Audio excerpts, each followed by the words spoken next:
लगाकर मैं स्वागत करूंगा। जेपी नड्डा जिंदाबाद, भारतीय जनता पार्टी जिंदाबाद। बहुत बहुत धन्यवाद। इस विशाल चुनावी जनसभा में मेरे साथ उपस्थित भारतीय जनता पार्टी के वरिष्ठ नेता, भारत सरकार में मंत्री और मेरे युवा काल के साथी सम्मानीय रविशंकर प्रसाद जी, हमारी बहुत ही जुझारू, कर्मठ, संवेदनशील मातृशक्ति, हमारी यहाँ की लोकप्रिय सांसद आदरणीय श्रीमती रमा देवी जी, हमारे राष्ट्रीय कार्य समिति के सदस्य और पूर्व में किसान मोर्चा के राष्ट्रीय अध्यक्ष रहे सम्मानीय विनोद पांडे जी, हमारे जुझारू प्रत्याशी ढाका के भाई पवन जायसवाल जी, हमारे चिरैया के प्रत्याशी श्री लाल बाबू प्रसाद गुप्ता जी, पूर्व में विधायक रहे ठाकुर राणा रत्नाकर सिंह जी, जिला अध्यक्ष भारतीय जनता पार्टी के राजेश तिवारी जी, प्रदेश मंत्री भारतीय जनता पार्टी सिद्धार्थ शंभू जी, हमारे प्रदेश कार्य समिति के सदस्य जनता दल यूनाइटेड के श्री हिमराज राम जी, सम्मानित मंच और यहाँ इतनी बड़ी संख्या में एकत्र आए हमारे सभी वरिष्ठ सज्जनवृंद, माताएं, बहनें, बुजुर्ग, नौजवान साथी और मीडिया में मेरे साथी, प्रिंट मीडिया, इलेक्ट्रॉनिक मीडिया के साथी, सभी के हमारी तरफ से बहुत बहुत प्रणाम करतानी। रविशंकर जी ठेठ भोजपुरी बोलला, हमू तनी कोशिश करतानी। आज के इस जनसभा में हमारे सभी वरिष्ठ साथियों ने, लाल बाबू प्रसाद जी ने, जायसवाल जी ने, हमारे रमा देवी जी ने, रविशंकर प्रसाद जी ने आपको चुनाव का महत्व और चुनाव का मुद्दा दोनों बहुत अच्छे तरीके से समझा दिया। जिस गर्मजोशी से आप ताली बजा रहे थे, जिस गर्मजोशी से आप नारे लगा रहे थे, मुझे विश्वास हो गया है कि आपने एनडीए के कार्यकर्ताओं को, नुमाइंदों को, प्रत्याशियों को अपना आशीर्वाद देना तय कर लिया है। यह बात मैं स्पष्ट कहना चाहता हूं। लेकिन मैं आपसे इससे और आगे कुछ मांगने आया हूं। आपने वोट देना है, यह तो मुझे विश्वास है ही, तभी तो आप 12 बजे से आकर यहां बैठे हैं। और मुझे थोड़ा सा तकलीफ हुई कि मुझे आप 3 बजे बुलाते हो, इनको 12 बजे बुला लेते हो। बेचारे लंबे समय तक इंतजार करते हैं, लेकिन आप आए हैं, शांति से बैठे हैं, सुन रहे हैं, इसलिए आपने तो अपना मन बनाया है।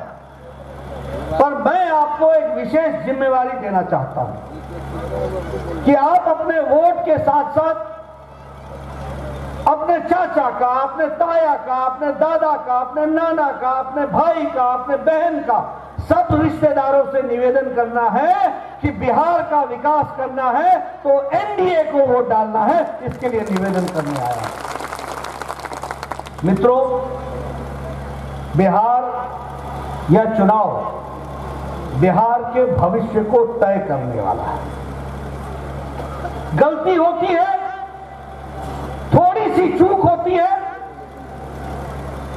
कहते हैं कि खता लम्हों से होती है, सजा सदियों पाती है। इसलिए खता से बचने की जरूरत है। मैं उदाहरण देना चाहता हूं। आप बताइए, पिछली बार तो नीतीश कुमार जी के साथ लालू प्रसाद यादव जी थे, सरकार बनी थी कि नहीं बनी थी? हाँ या ना? आखिर नीतीश कुमार जी ने लालू जी का साथ क्यों छोड़ा? क्यों छोड़ा?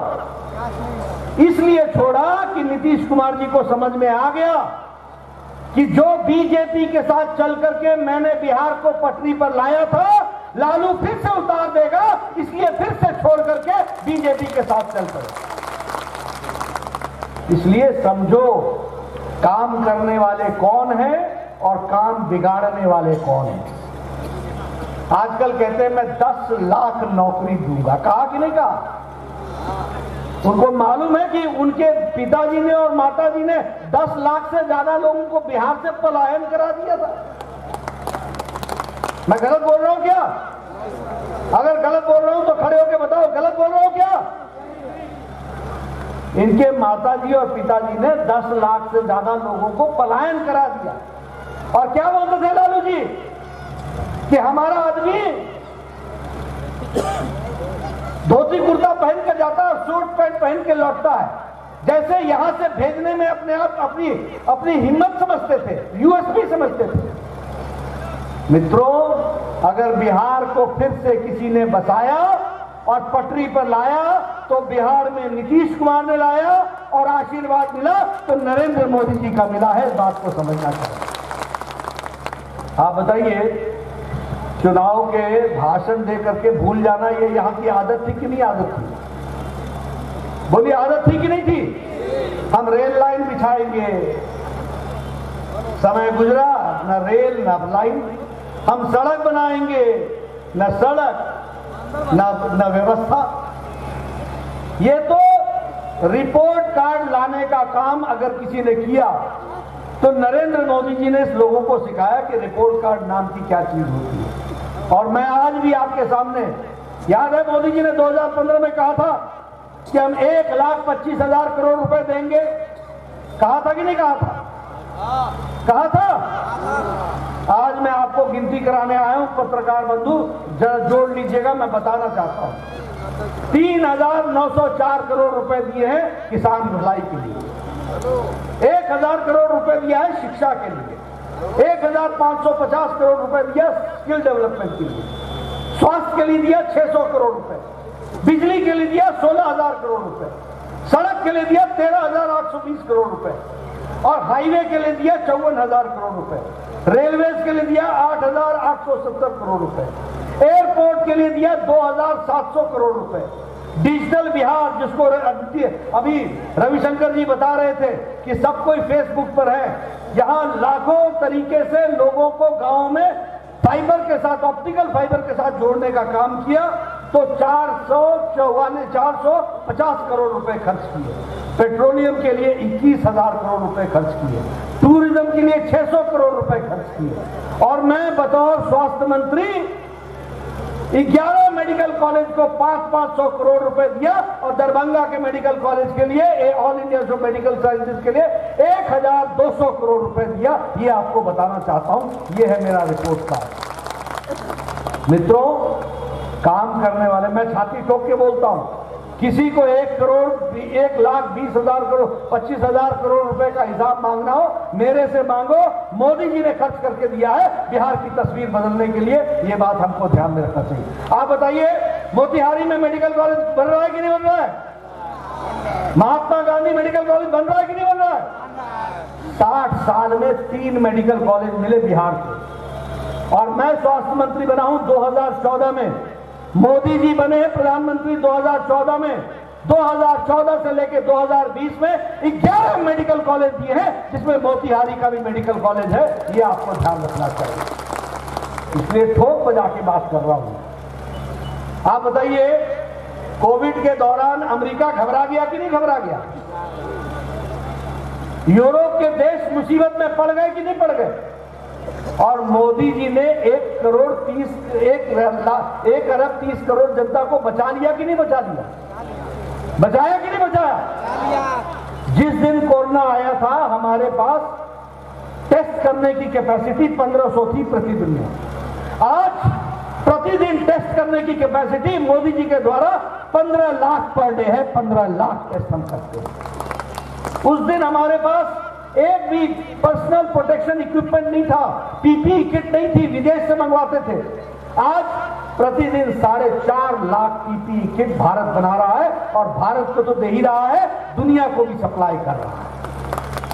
आज हमने 150 देशों को पैरासीटामोल की गोली और HCQ की गोली पहुंचाई है 150 देशों को। यह है कोरोना के काम करने का तरीका, कोरोना में काम करने का तरीका। अगर हम विकास की कहानी की बात करें तो क्या यह सच्चाई नहीं है कि अगर हम जनधन की बात करें या कोरोना के टाइम की बातचीत करें तो क्या यह सच्चाई नहीं है कि जनधन योजना के तहत हमारे 20 करोड़ बहनों के खाते में 500 रुपए गया कोरोना के दौरान?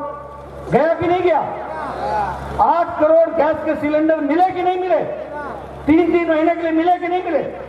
और 5 किलो चावल या 5 किलो गेहूं और 1 किलो दाल 80 करोड़ की जनता को छठ और दिवाली तक के लिए मिलने का इंतजाम किया कि नहीं किया?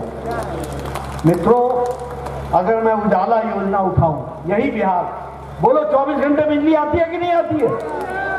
24 घंटे आती है कि नहीं आती है? कोई गांव बिना बिजली के है? और 15 साल पहले क्या हाल था? 15 साल पहले बिजली आती थी, जनरेटर चलता था। आज जनरेटर इन्वर्टर भूल गए लोग। 18,000 गांव को 1,000 दिन में मोदी जी ने जोड़ा है। लगभग 22 करोड़ लोगों को बिजली घर तक पहुंचाई है। और यहीं बिहार में लगभग 1,36,000 लोगों के घर में बिजली पहुंचाई है जिनके बिजली नहीं थी। यह व्यवस्था की गई है। आयुष्मान भारत 5 करोड़ 55 करोड़ लोगों को 12 करोड़ 75 लाख परिवार, कौन है ये? गरीब लोग हैं। यही रमा देवी जी, आप बताइए, आप प्रधानमंत्री जी के पास जाती थी कि नहीं जाती थी कि इसका किडनी का ऑपरेशन होना है, इसका हार्ट का ऑपरेशन होना है, इसका फलाने का ऑपरेशन होना है, पैसा दीजिए। आज मोदी जी ने आयुष्मान भारत में 55 करोड़ लोगों को, गरीब लोग, रेहड़ी वाले, फेरी वाले, रिक्शा वाले, ऑटो वाले, हमारे सब्जी बेचने वाले, हमारे घर में काम करने वाली मेड सर्वेंट, इनको 5 लाख रुपए का प्रतिदिन का हेल्थ का कवर दिया गया है। इसको हमको समझना चाहिए। ये मैं आपके सामने इसलिए सारी बातें सुना रहा हूं कि ये बदलता बिहार है, ये बदलता भारत है, जिसको हमको समझना चाहिए। मित्रों, अब विकास के नाम पर वोट मांगा जा रहा है। आप क्या चाहते हो कि विकास रुक जाए और फिर वही शुरू हो जाए? आप क्या चाहते हैं? यही चाहते हैं?